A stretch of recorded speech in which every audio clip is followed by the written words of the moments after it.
Hey, third grade. Today for math, you guys are going to be taking a little quiz. And in this quiz, it has data analysis, which is your graphing, so your bar graphs, pictographs, dot plots, frequency tables, and then relating multiplication to division, which is what we just got done doing these past couple of weeks.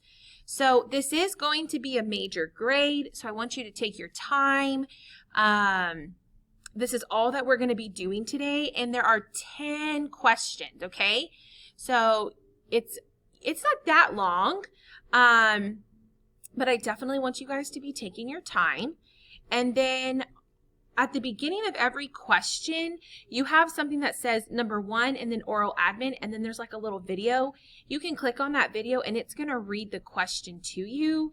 And then number 2, oral admin, you can click on that video and it's going to read the question to you.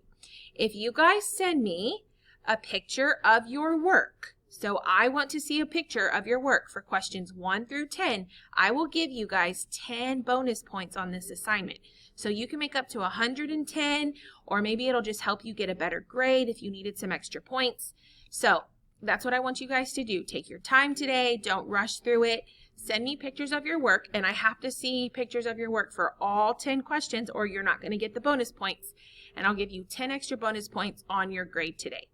All right, good luck. Let me know if you have any questions. Remember, you can hop on office hours if you have any questions, or send me a message on Google Classroom or even Class Dojo if you guys have access to that. All right.